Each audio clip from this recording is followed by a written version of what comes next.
Perkenalkan, nama lengkap saya Afila Sulawediu. Saya mahasiswa estetik Sriwakti, Prodi PGSD semester 2. Di sini saya akan menjelaskan artikel tentang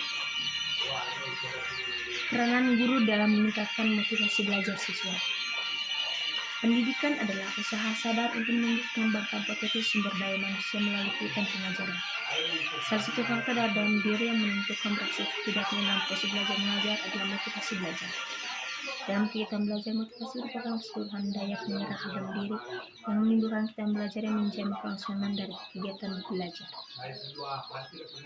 Peran dan fungsi guru dalam proses pembelajaran. Yang pertama, guru sebagai demonstrator.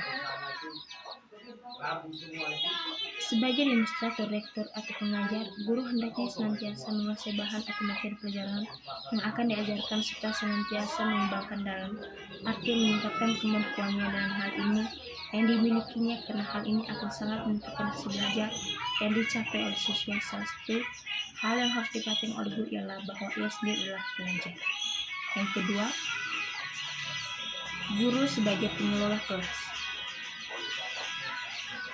Mengajar dan siswa berarti harus dilibatkan siswa secara aktif untuk belajar. Keduanya belajar seiring, tidak ada pendahulu antara mengajar dan belajar, karena masing-masing memiliki peran yang memberikan pengaruh satu dengan yang lainnya.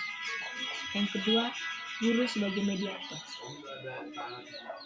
Sebagai mediator, guru hendaknya memiliki pengetahuan dan pemahaman yang cukup tentang media pendidikan, karena media pendidikan merupakan alat komunikasi lebih mengefektifkan proses belajar mengajar. Yang keempat, guru sebagai fasilitator.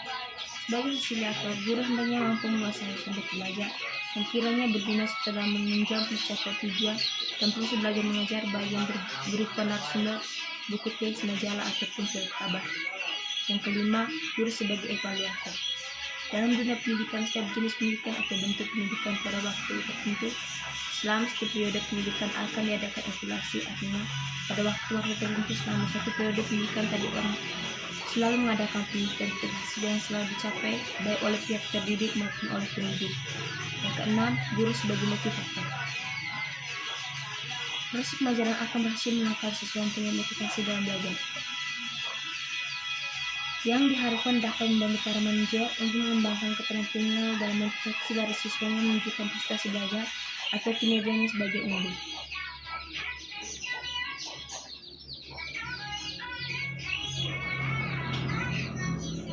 Faktor-faktor yang mempengaruhi belajar.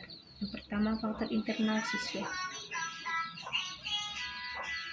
Faktor yang berasal dari dalam diri siswa sendiri meliputi dua aspek, yakni aspek fisiologis dan aspek psikologis. Yang kedua, faktor eksternal siswa. Faktor internal siswa. Faktor internal siswa juga ada dua macam. Yang pertama, lingkungan sosial dan lingkungan non-sosial. Yang ketiga, faktor pendekatan belajar. Pendekatan belajar seperti yang diuraikan secara panjang lebar pada sebelumnya dapat dipahami sebagai sebuah cara atau strategi yang digunakan siswa dalam menunjang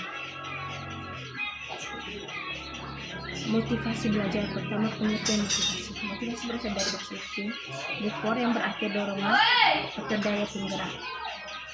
Banyak ahli yang sudah menemukan pengertian motivasi dengan berbagai sudut pandang, serta masing-masing memilikinya sama sebagai satu pendorong yang mengubah energi dalam diri seorang dalam aktivitasnya untuk mencapai tujuan tertentu. Yang kedua, motivasi belajar. Bertolak dari arti kata motivasi di atas, maka yang dimaksud dengan motivasi belajar adalah sesuatu yang menimbulkan dorongan atau semangat belajar, atau dengan kata lain sebagai pendorong semangat belajar. Sedangkan menurut Hermin Mursal, istilah motivasi belajar adalah kebermaknaan nilai dan keuntungan-keuntungan kegiatan belajar tersebut cukup menarik bagi siswa untuk melakukan kegiatan belajar. Motivasi belajar penting bagi siswa dan guru. Bagi siswa, pentingnya motivasi belajar adalah sebagai yang pertama, menyadarkan kedudukan pada awal belajar, proses dan hasil belajar. Yang kedua, setelah siswa membaca suatu bab buku bacaan dibandingkan dengan temannya sekelas dan juga bab tersebut ia kurang berhasil menangkap isi, maka terdorong membaca lagi. Yang ketiga, menginformasikan tentang kegiatan usaha belajar yang dilakukan dengan teman sebaya.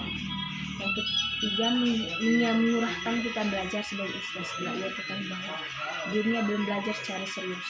Yang keempat, membesarkan semangat belajar. Yang keenam, menyadarkan tentang adanya perjalanan belajar hingga belajar. Jenis motivasi yang pertama, motivasi intrinsik.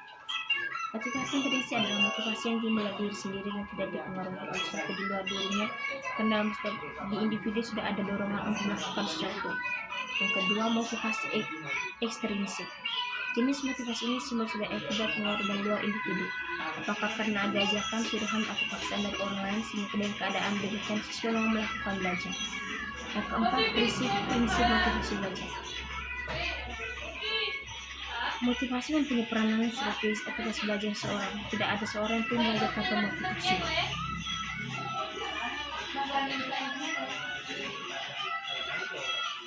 Peranan motivasi dalam proses pembelajaran. Yang pertama, peran motivasi sebagai model penggerak atau pendorong pembelajaran. Yang kedua, peran motivasi menciptakan tujuan pembelajaran.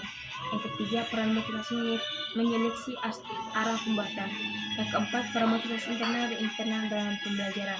Yang kelima, peran motivasi meningkatkan prestasi. Peranan guru dalam meningkatkan motivasi belajar siswa. Yang pertama, menjadikan siswa yang aktif dalam kegiatan belajar mengajar. Yang kedua, menciptakan suasana kelas yang kondusif. Yang ketiga, menciptakan metode pembelajaran yang bervariasi. Yang keempat, meningkatkan antusias dan semangat dalam belajar. Yang kelima, memberikan penghargaan. Yang keenam, menciptakan motivasi di bakal siswa dalam kelas. Terima kasih.